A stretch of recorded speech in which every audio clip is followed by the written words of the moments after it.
Alright, if I look like shit right now, it's because I just woke up. And I'm re-recording this again, because yesterday I just kept rambling on and on and on. And it got to like an hour, and I'm like, man, I was going through the editing, and I'm like, no, I'm not doing this. It'd just be much easier to just restart it.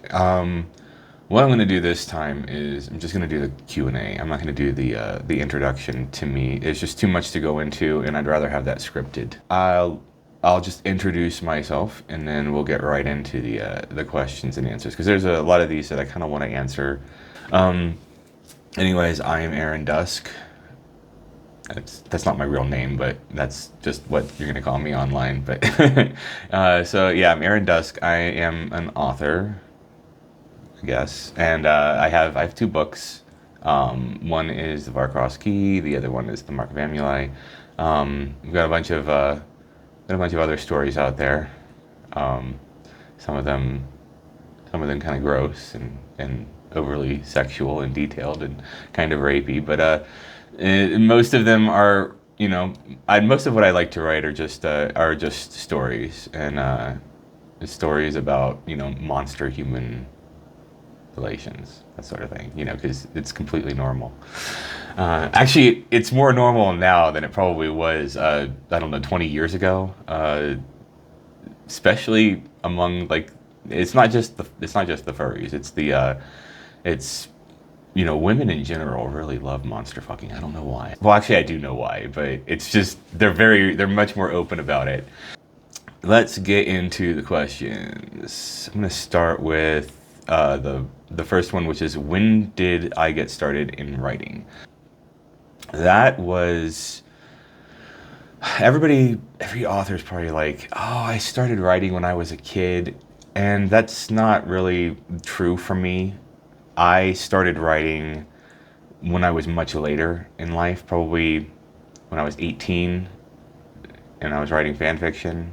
Very bad fan fiction. But yeah, when I was a kid, I used to read a lot. I wasn't really interested in writing. I was more interested in reading, and I was a kid that would stay by myself all the time in my bedroom and read, or, where everybody else was like watching TV, I preferred reading. And it wasn't because, oh, reading is just so much better.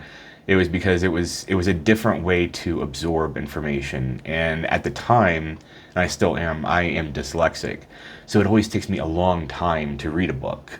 But when I get into a book, it's really hard to put down, even though it takes me a long time to finish it. So in a way, I was kind of teaching myself how to read, despite not being able to read properly, and at the same time, it was entertaining to me.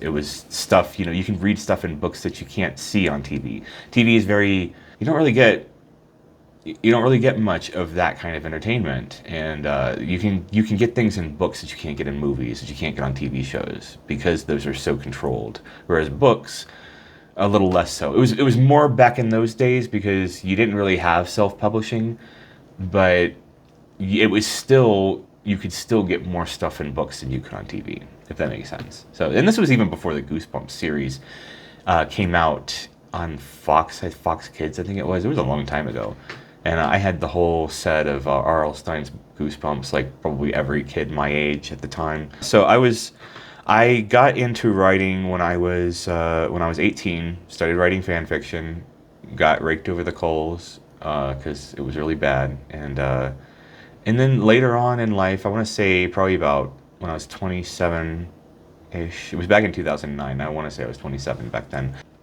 I was going through a really tough time, just a really tough life at the time, and had two sick parents, had to take care of one. I was going through just some really bad anxiety, depression, the usual. And I just kind of wanted somebody to save me at the time, and that was when I just started writing the Mark of Amuli. And the story ended up being anything but somebody saving you. Amuli was actually a villain in that book, but it really helped. It really helped during that time, and I ended up putting that story away, just trunking it, because it was. I went to go back to revise it, and it was so bad. There was really nothing salvageable about it, because it was a very first attempt, and it was the first time I ever finished like writing a story, a full-length story. So I put it back on the back burner, and 10 years later, about 11 years later, actually, in 2020, I had moved from Orlando to Lake Mary, and I was all alone at the time, and I was very heavy. I want to say I was almost 400 pounds. A lot of people know that already. So, in fact, you can kind of see the remnants of it in my little Mitch McConnell turkey neck over here. But yeah, I was very heavy. And I wanted to kind of make a life change because I had been to Colorado the year before, and I was kind of determined to move out here. And in order to do that, I would need to make some drastic lifestyle changes. So to help me kind of keep my goals was to set more goals, if that makes any sense. It was sort of like if I can maintain a writing process, if I can actually finish the story, if I can get the story out, then I can lose weight at the same time. It just so happened that they both worked in tandem to help me complete both of them. So, but that was how I got back into writing again, or I should say got into writing seriously, was because at that point I was getting a lot of feedback from people who were like, this, you could be a success if you published more. And I'm like, well, no, I know how the publishing industry works. There's no way, that's kind of like winning the lottery. You don't really break out with your first. It's very rare that you break out with a first book, or a second book, or even a third book. I mean, some authors spend a whole lifetime not making it in writing because it's a very competitive. And it's very hard to be seen in this industry. But I had a lot of people, and I did when I was writing in a niche subject. You don't really see a lot of these types of books in the traditional publishing space. You don't really see them in the self-publishing space. It's just sort of I've got my own way of doing it. I just got into writing basically because I wanted to make a lifestyle change, and it ended up being a kind of a career right now. So, let's see. When did you realize you were in love with werewolves? I'm gonna drink the coffee.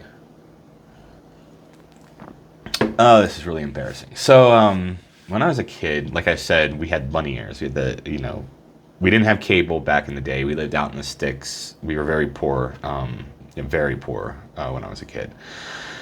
So I'm watching X-Men. It was the animated version of X-Men back in the day, and I want to say it was maybe about 8 or 9 years old at the time. And it was an episode where Wolverine gets turned into like this anthro wolf. Like this guy was like trying to turn everybody into like furries, basically. That's a whole other awakening, but we'll get into that later. But it was the transformation scene where Wolverine is like forcefully transformed into like this wolf man. And that did something. I'm like, okay, I feel a little weird. I feel a little weird. I wanted to see more of that. Yeah, so that was kind of like my first love of werewolves, even though it wasn't technically a werewolf. It was just sort of like a genetically modified Wolverine. But then I started seeing more, of the werewolves in these animated series. Like you had Batman at the time, which was also airing when I was at this age on I want to say Fox Kids. There were a lot of different shows at the time, or a lot of different stations at the time, but I want to say it was Fox Kids. It was a Batman episode where the blonde, I'm sure you've seen it on YouTube, it's everywhere, it's the blonde guy turning into a werewolf. That was pretty steamy, and I'm like, of course, me, 10-year-old me, just starting to go through puberty, was just sort of maybe that was the moment that everything just kind of got weird, but I just sort of associated werewolf with being, masculine, with being very, I just associated beasts with being a man. I'm not going to psychoanalyze this. This is just, everybody has their own origin story, but that was kind of like my awakening at that point, that there was something there. And as a kid, I really loved wolves, like, four-legged wolves. Not like in a, oh, they're hot sort of way, but just because they're like really cool. I've always loved wolves when I was a kid. I'd always loved dogs, and then I loved wolves, and then for some reason, puberty hit, and then I'm associating the wolf men with being a man. Sort of. There's probably a whole Freudian thing going on there, but needless to say, yeah, werewolves. It was only the next logical step. Later on, I was, watching movies that I shouldn't have probably at that age. Was American Werewolf in London, which was arguably one of the better werewolf movies, and that's saying a lot because there's really not a lot out there.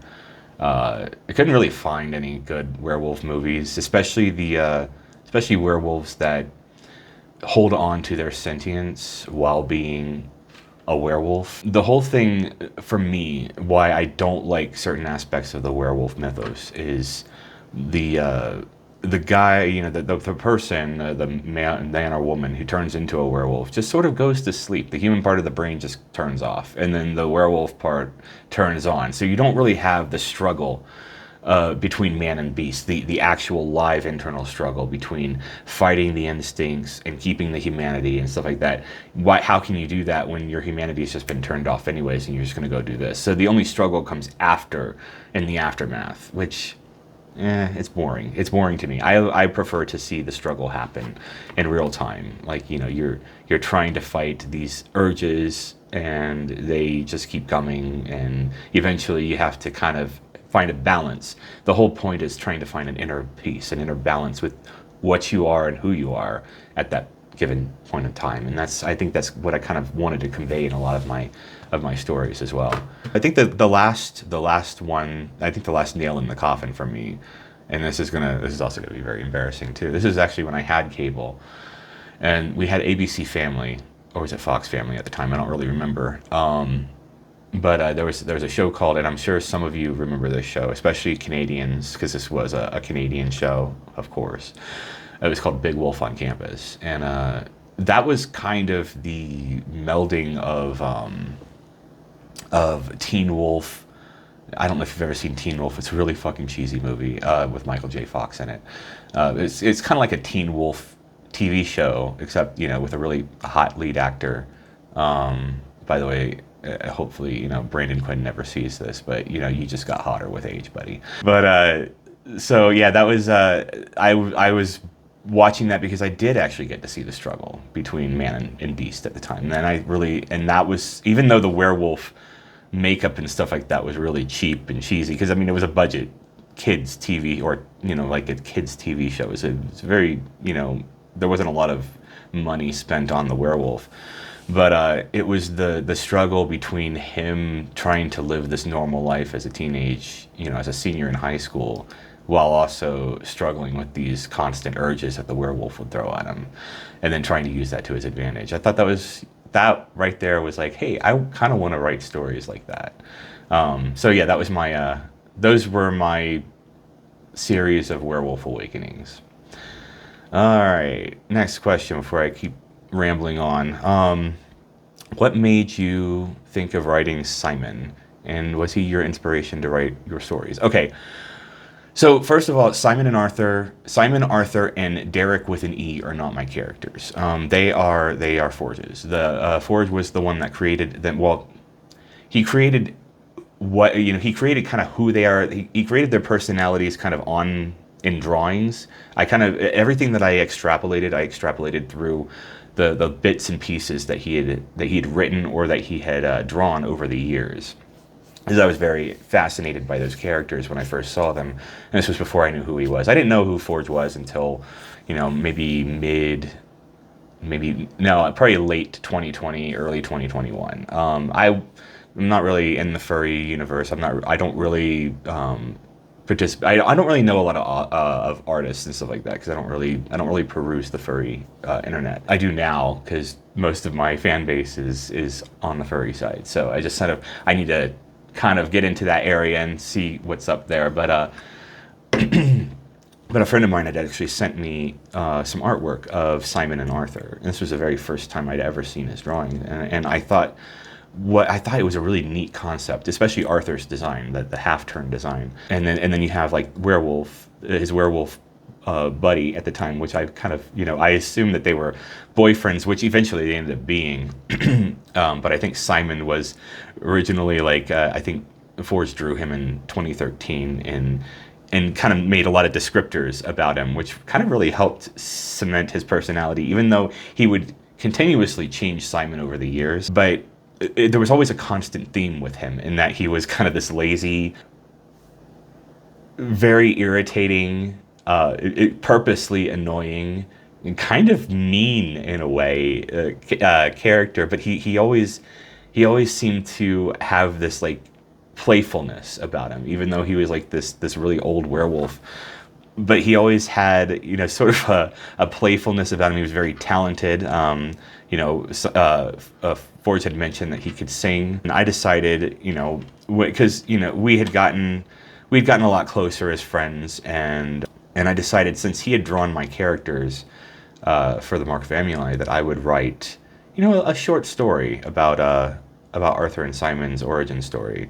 It's supposed to be like 6 chapters long. We all know how whenever I say I'm just going to write a short story, it never ends up being a short story. So it ended up being a full-blown novel, which he did love. You know, whenever I do go back and revise it, there's going to be a lot taken out of that. But it was basically supposed to be for him for his birthday, and it ended up being so much more enjoyable by a lot of people because Simon is just such a unique character, and a lot of that was kind of the love child between his, you know, Forge's idea of how he looks and his base personality, and my idea of how to develop that. So yeah, that's how I came up with Simon, but I just came up with his personality in the book. I didn't. He's not my character. The two characters, or the characters that are mine, are Austin, Adam, Willa, and Mosavi. Derek, Bobby, Arthur, and Simon are all creations of Forge. So, all right. Do you identify yourself as one of your characters? Kind of. And the answer to that is kind of complex because every single one of the characters that I write has some piece of my personality in them, or either it's a piece of my personality or a piece of someone who I want to be, or maybe a piece of someone who I don't want to be. But all of them kind of coalesce as being an extension of myself, because you can't really write. I'm not going to get into like, you know, how I write yet. That'll be like a future video. All of the characters are basically who I am, because you can't write characters unless you have a certain amount of life experience. And this is going to be kind of ragging on a lot of young authors, young writers out there who are struggling with this concept. They're writing things that don't really land. They're writing things, you know, they're getting told these characters don't really feel real. They feel artificial, and there's a reason for that. And there's actually a real reason for that, and it's not just me being an asshole. It's because you need experience. You need life experience in order to write complex characters, because you need to be able to have gone through enough in life to be able to relate and to have the reader relate to the feelings on the page. And when you're 20, when you're 21, 22, even 25, unless you had a really, really rough childhood, which a lot of these successful authors did, and unfortunately, creativity a lot of times comes from adversity. And you know, unless you had like a really, really tough life growing up, you're not going to have the experience necessary to convey a character's thoughts and emotions in a way that would be relatable to other readers, especially other readers who may be older than you. The character that I think I identify the most with would be the very first character I ever wrote about, which would be Alex. Alex was basically me back, you know, when I wrote him in my 20s.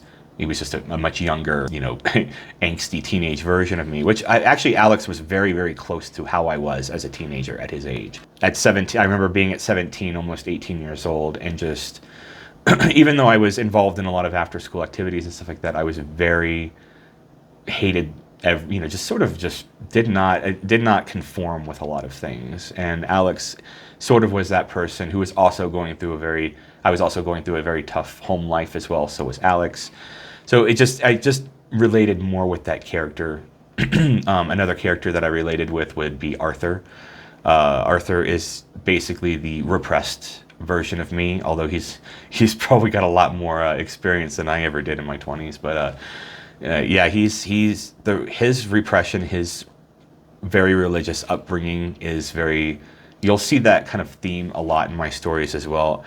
That was one of the, I don't want to say trauma all the time because that word is just kind of lost all meaning in this decade. But I had a very traumatic childhood involving, organized religion, especially the evangelical side of things. And being a gay teenager, trying to keep that part of myself hidden it was very scary at the time, especially this was on the ass end of the 90s, like the mid 90s, the late 90s. We had just gone through the AIDS crisis, the Reagan period disaster in the 80s, and then you had the early 90s where it was just, AIDS was still a big thing. It was still a big epidemic. And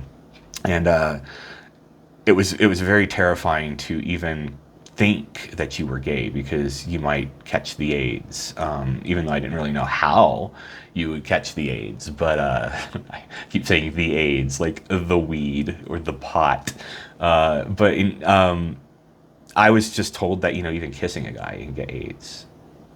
Because I don't even think anybody in the church knew how people got AIDS or how gay men got AIDS. So it wasn't until I didn't come out of the closet until I was like 27 years old. And that's about kind of the age that most of my characters fall in is, 26, 27, 28-ish, because that was about the time that I started realizing who I was. It was kind of late in life, but I still didn't understand. I still wasn't completely comfortable with it, but I was at least comfortable enough to say, this is who I am. All right. Is it possible to know something more about the lore of your werewolves and Maw-Chaw? Eventually, I mean, the next book of the Mark of Amuli is going to go more into what the Maw-Chaw are, kind of their history. Well, I'm not going to go, at first, when I was planning the second book, I wanted it to be more sci-fi themed. Like, why do these creatures exist? What's the history there? Is it a post-apocalyptic world? My mind was just going all over the place. And I'm not really sure what I'm going to do with that yet. I'm not really sure what I'm going to do with their history, their creation, anything like that. I don't know whether I want to have this a sci-fi fantasy or whether I want to keep it grounded in fantasy. And I think because this is the Mark of Amuli universe, I want to keep this more grounded in fantasy and save the sci-fi for another book. We'll get into that later. I don't really know how to answer that at the moment because most of that will be answered in text as I write the books. All right. Do you have any pet peeves when reading books, as in when they use the wrong effect, weird use of words when trying to describe a romantic encounter, jokester character that should not have lived till the end of the book? Okay, so I have a lot of pet peeves. I'm a very picky reader in general. I'm what most people would call an emotional reader. If I'm not feeling a certain way and I pick up a book and it doesn't jive with me, I'll put it down and I won't pick it back up again, even though I may have liked the book. There were books that I tried reading at first. I went back and read again and I loved it, but I hated it when I first read it. That's because I wasn't in the mood to write it, or I wasn't in the mood to actually read it. Now, there are some books that are irredeemable to me, and it's not because they're bad books. Let me get that straight right now. Art is subjective. I mean, not everybody's going to like my books. I mean, there are people that are just brutally ripped my asshole because they didn't like Mark of Amuli or they didn't like the Varcross Key, and that's fine because we're all different. We're not going to all like the same things.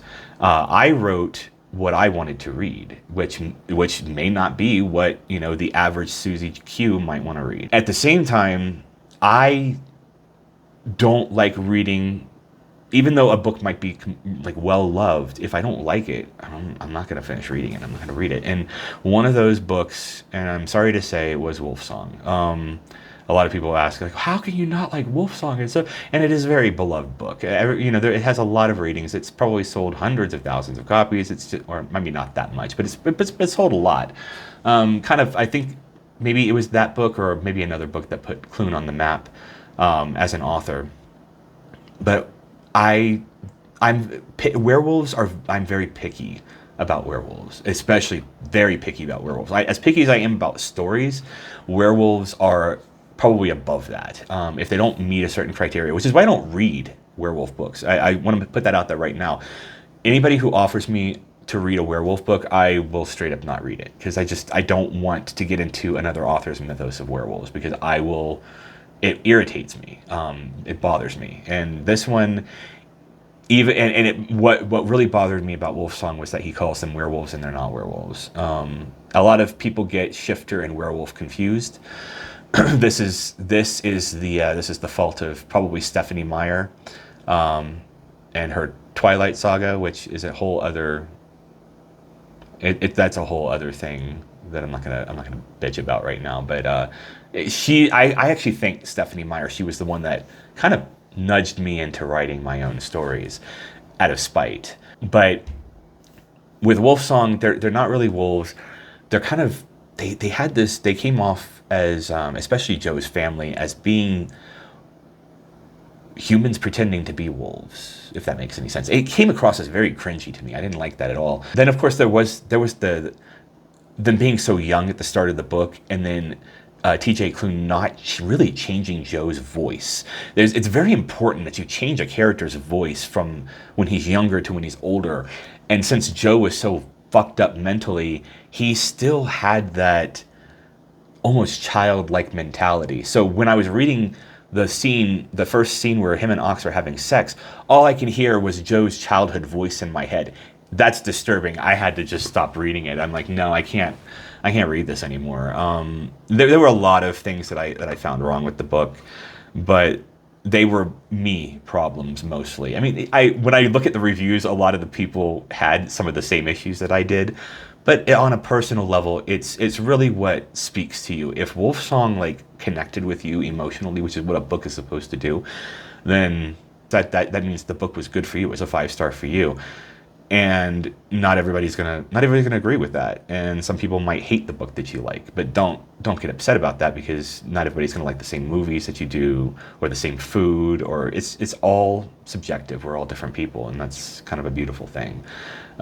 So yeah, that was the kind of my pet peeves are there with werewolves. Pet peeves also with, as far as like using the wrong effect, you're not going to see that a lot in traditional books, which is what I usually read. I usually read a lot of traditionally published books. I don't read self-published books for a very good reason. And this is going to sound very shitty coming from a self-published author. But even though I'm a self-published author, I have to admit, the quality's not there for self-publishing. There's a reason why the stigma exists around self-publishing. And it's not incorrect. It's not a stereotype. It's actually real. And you have to wade through a lot of shit in self-publishing before you find the gems.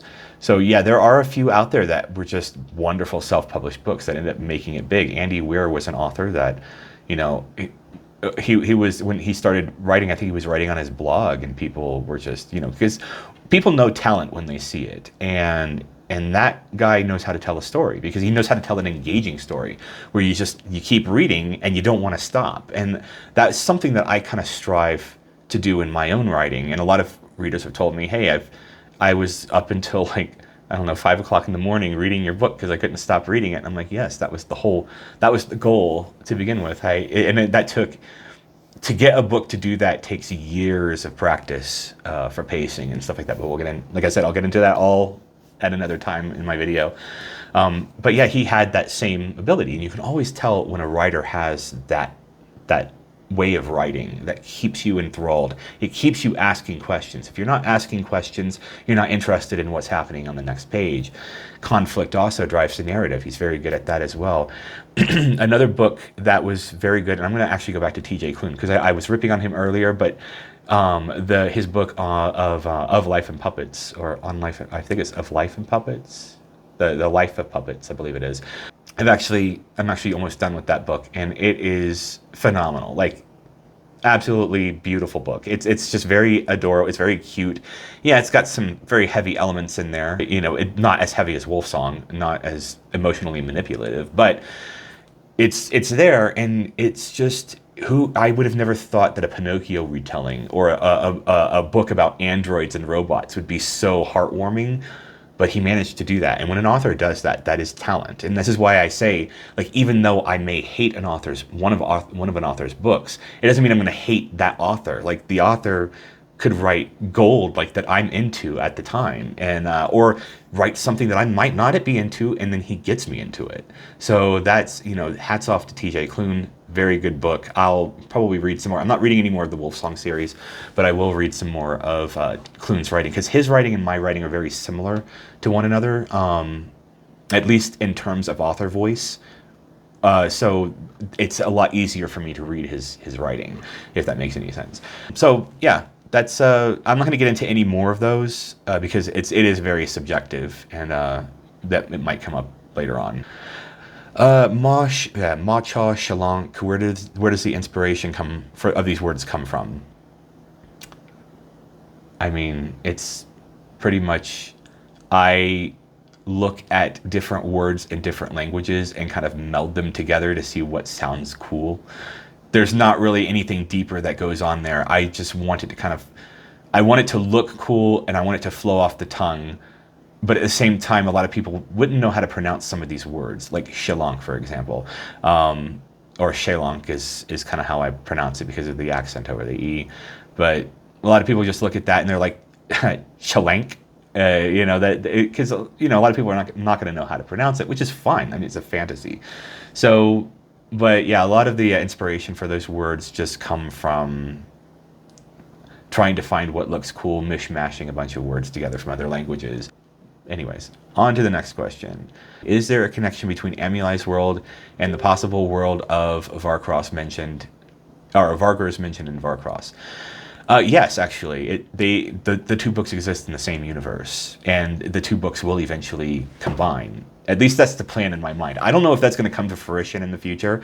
I may just leave them their own separate series, but in my mind, they kind of come together at some point, where you'll start to see Leo and Alex, meet in another world, perhaps in the future. I don't know. We're not going to get into spoiler territory here, but I have a lot of ideas as far as how to connect these worlds, or, and they're fine. They're fine by themselves too. So, I don't have to have them meet, but I did want to keep them in the same universe, especially since the Vargurs are so closely related to the Macha, thanks to, Gar's curse. So, let's see.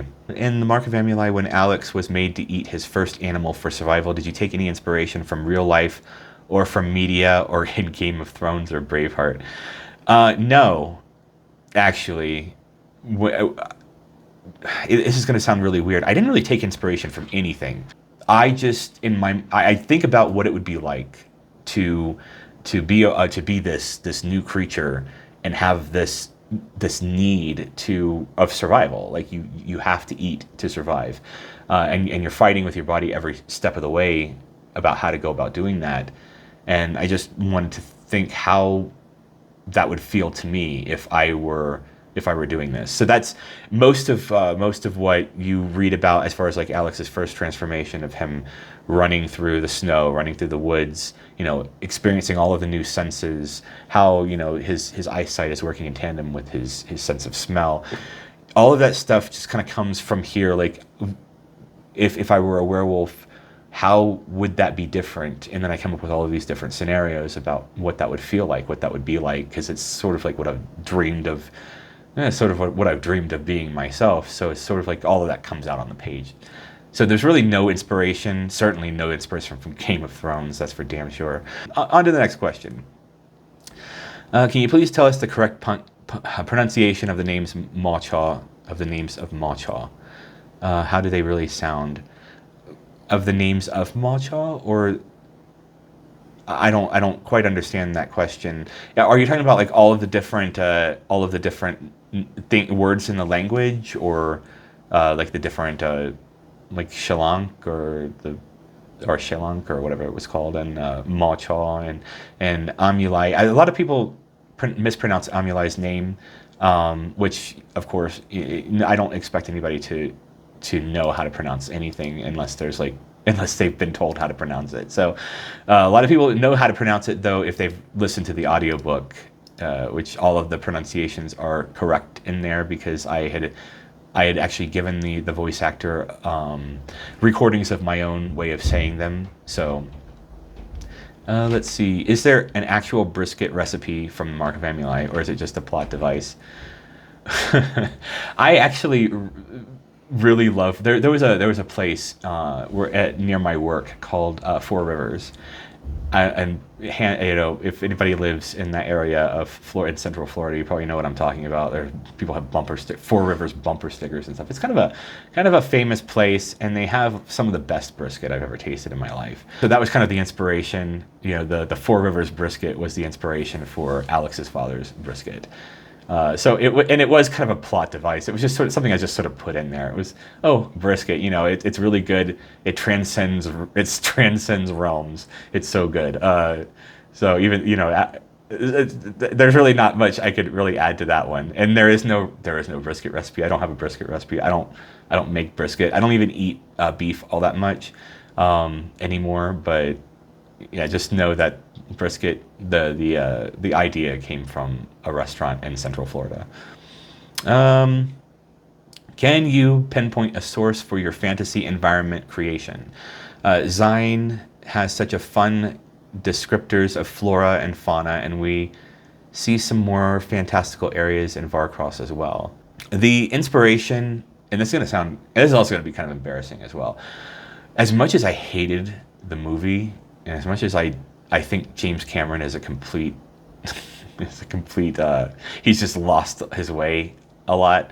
The world of Pandora was actually really cool to me. I'm a sucker for bioluminescence and nature, especially with flora, because in every fantasy game that you play, there was one game in particular. I don't know if it still exists anymore. It was called Terra.